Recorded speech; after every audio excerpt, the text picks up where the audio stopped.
대법원이 예규를 통해 내란 전담 재판부를 자체적으로 만들기로 한 걸 두고 정치권에서는 이미 늦었다, 아니면 별도 법안이 필요 없어졌다, 이렇게 극명하게 엇갈리고 있습니다.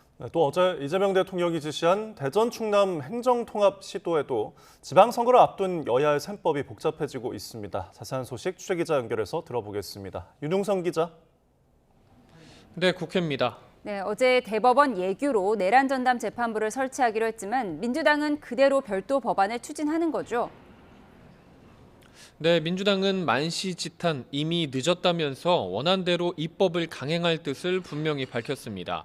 정청래 대표는 최고위원회의에서 진작에 하지 그랬느냐며 법이 통과되려고 하니 뒷북 꼼수를 부리고 있다며 조희대 사법부를 비판했습니다. 그러면서 입법부가 나서기 전에 사법부가 내란 재판부를 설치했다면 1년 허송 세월에 국민 분통 터지는 상황이 없었을 거라고 지적했는데요. 직접 들어보겠습니다. 법이 통과되려고 하니까 예규 소동을 벌입니까? 오히려 내란 외환 재판부 설치 특별법 제정이 왜 필요한지를 더 극명하게 증명하는 사법부의 현 주소입니다.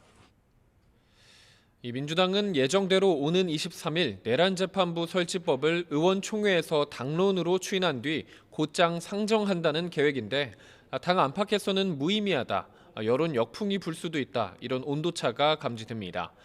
국민의힘은 민주당의 내란 재판부 설치법 강행에 대법원이 고육지책으로 예규 제정을 한 거라면서 이제 별도 법안으로 내란 재판부를 만들 이유가 사라졌다고 주장했습니다.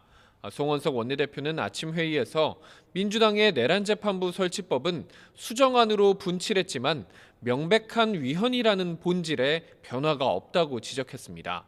이어 재판부 추천위원회를 구성하겠다는 것은 자신들 입맛에 맞는 판사들로 재판부를 꾸려 지방선거까지 내란몰이를 계속하겠다는 거라고 날을 세웠는데요. 직접 들어보겠습니다. 그럼에도 불구하고 법안을 강행하겠다는 것은 권력에도 서열이 있다는 식의 이재명식 세계관을 입법으로 관철하겠다는 발상에 불과합니다.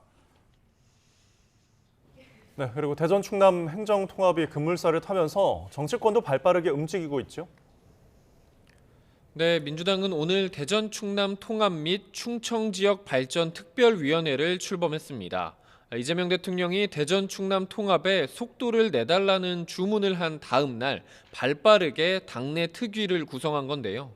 충남 논산을 지역구로 둔 황명선 최고위원이 상임위원장을 맡았고 공동위원장 등에도 충청권 의원들이 합류했습니다. 앞으로 충청특위는 통합시 명칭과 청사 활용 방안을 논의하고 내년 1월까지는 관련 법안을 마련한다는 계획입니다. 실행 가능한 통합안, 재정 자치 권한의 최대 특례 확보, 내년 6월 지방선거 통합 광역단체장 선출을 목표로 책임 있게 추진하겠습니다. 지난 10월 대전 충남 통합을 위한 특별법을 발의하는 등 관련 의제를 이끌어왔던 국민의힘도 일단 환영한다는 반응입니다. 국민의힘 소속인 이장우 대전시장과 김태흠 충남도지사도 입장문을 통해 환영의 뜻을 밝혔습니다. 다만 정부 여당이 내년 지방선거를 앞두고 졸속 추진을 하고 있다며 선거용 통합에는 반대한다고 강조하고 있는데요. 김도읍 정책위의장은 특정 인물을 염두에 둔 통합이라는 이야기가 나온다며 정파적 계산이나 선거 일정보다는 여야가 합심해서 지속 가능한 모델을 만들어야 한다고 지적했습니다. 직접 들어보겠습니다. 강훈식 비서실장의 지방선거 출마를 염두에 둔 것 아니냐는 관측이 나오고 있습니다. 이러한 논란은 대통령이 지방선거에 노골적으로 개입하고 있다는 의심을 받을 수밖에 없습니다. 박성훈 수석대변인도 논평을 통해 국가 균형 발전과 지역 주민의 이익이라는 본래 목적에 충실한 진정한 통합을 위해서 내년 지방선거 이후에 논의하자고 제안했습니다. 지금까지 국회에서 전해드렸습니다.